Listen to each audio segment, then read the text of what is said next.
Comic Heads? Cash Cow back with another video, y'all. Today we're gonna do comic stop spotlight. Like, we're gonna dive into it and we're gonna talk about Deacon Frost. Yeah. Round of applause. The first Blade movie to me was a classic. Like, I love it. I still go back in time and I watch it and I'm just like, man, why couldn't they keep on this path with the guy that they could have made another movie with just him in it battling Blade. You would have still been tuned, because like, if Deacon Frost doesn't exist, Blade doesn't exist. Like, that's the reason. And I know a lot of people are like, okay, yeah, well, Deacon Frost bit Blade's mother and that changed him, that made him a vampire and all that. It's deeper than that. It's really deeper than that, y'all. So today I'm going to show 3 comics of his that you guys probably might need to invest in, and how I feel about the comics. And we're going to just ride out from there and see what goes on. Alright? Now, before that, I'm going to do a backstory on Deacon Frost. Like I said, it's deeper than just him biting Blade's mother. It's deeper than that. So,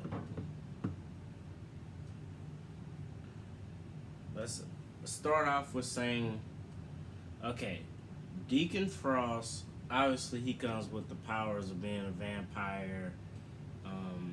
He has their superhuman strength. He has their ability to regenerate, blah, blah, blah, blah, right? Like, you already know that comes with being a vampire. It's no reason to actually doubt that. He's a vampire for a reason, right? But let's give a backstory on that, being the fact that, okay, a lot of people don't know that, yeah, he bit Blade's mother and she had Blade, and that turned him, he was born half vampire, half human. A lot of people don't know that Deacon Frost actually bit Hannibal King as well. I know they don't talk about it and they don't show it in Blade Trinity, which I'm like, with movies you gotta be careful, because they don't give the full story of what's going on. Like, and I get it, because if they followed the comic book to a script with certain things, you would have like a 4 or 5 hour movie every comic book movie. You can't fit everything in it at that, that time. Like I said, people's attention span is very short, so you gotta come with it. But he also bit Hannibal King, which actually ended up being one of the main reasons that Hannibal King and Blade teamed up together. They both wanted to get Deacon Frost out of there. You know how that goes, and hey, I understand it. Also, besides him having, the usual vampire strength and ability to regenerate and all that, being the fact of how he became a vampire, he was allegedly, a scientist, and he got injected with blood of a vampire and became a vampire that way. So he gained another special ability that a lot of vampires don't have.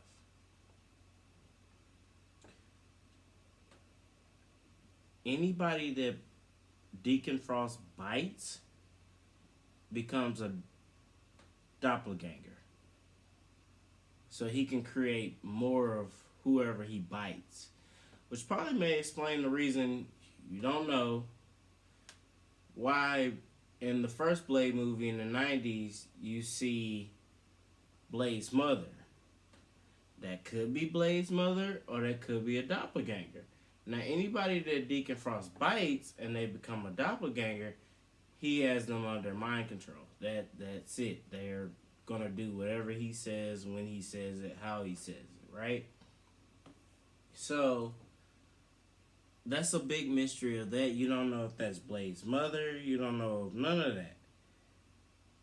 Now, also, you have to understand, like, it was never really Deacon Frost.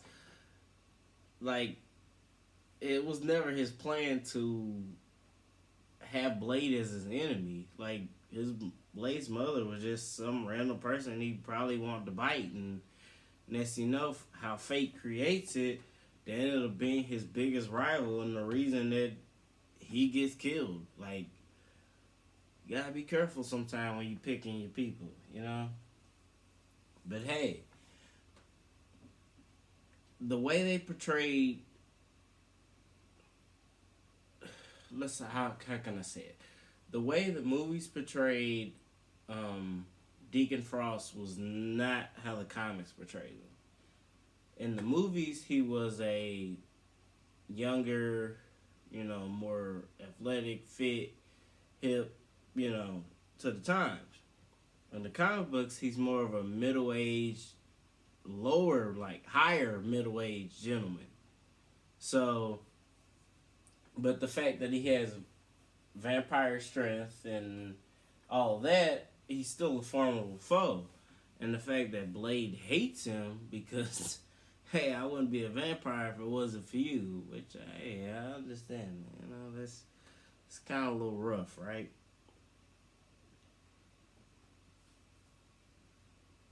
Also, I think like with them announcing that Werewolf by Night and Dracula will be the antagonist in the new movie that's coming up with him, I still would tell people to not sell their Blade comics. And that's just my opinion. Deacon Frost is coming. They have to do a Deacon Frost. Because without Deacon Frost, there's no Blade. So, if anything, I would say they probably would dive into the first movie, being where he's fighting Dracula, or Werewolf by Night, or him and Werewolf by Night team up together, like something of that sort, right? But they will probably in the second movie, because most likely with Disney, characters get like a trilogy, so they get like 3 movies. I can see them diving into the second movie and giving more of an origin in his backstory, and then that's when he fights Deacon Frost. I can see that happening. That's just the way they did things over the last decade, maybe a little longer, right? So I could see that. And with that being said, I feel like these are the 3 Blade comics you guys need to invest in, right? And I'm gonna give you my opinion on them. And we gonna start off, right? First one, we got Tomb of Dracula 45. That's the first full appearance with Deacon Frost. Now, also understand when you buy this comic, it has a Marvel value stamp. So, wherever you're buying it from or whoever you're buying it from, make sure that it has the Marvel value stamp. That is important when it comes to comics. Like, if you don't have the Marvel value stamp, it's gonna be graded. If you grade it or if you try to sell it, it will come back as incomplete. The value stamp is important when it comes to comics that have the value stamp. So make sure you ask the sellers, is the value stamp intact, all of that. Now to me, this comic is actually the least desirable of the 3 comics I'm going to show you today. Like, and that's just my opinion, and it can change. Like, we're talking about now. We're not talking about when Blade's first trailer has rolled out and people are really excited for it. Stuff can change. But in my mind, in my opinion, this will be the most least desirable comic of all of them. So to me, it's more of it's going down because it stayed stagnant the whole time. That when Blade was announced, it became stagnant. Like people was like, oh, okay, well, I'm pretty sure Deacon Frost is coming, blah blah blah blah blah. But it hasn't really went up in value. Now give it time. Stuff changes. Market changes. People go in different directions. All that. You already know that Tomb of Dracula #1 is hot. You already know that Marvel Spotlight #2, which is the first appearance of Werewolf by Night, is hot. But I feel like with Deacon Frost, it's more of a long game you're playing because in the 90s, the Blade movie started right off. Deacon Frost. Boom. They're going to do things a little different this time. And I appreciate them for doing that different. Like I said, I want to see diversity. I want to see something new. Something that's like, oh, I didn't see that coming. Wow, This is the least of it. So to me, this will be the comic that you sell. This will be the one that, and I'm not saying sell it now. I'm saying when it reaches its peak, that's probably gonna be it, and that's it. And you need to sell it.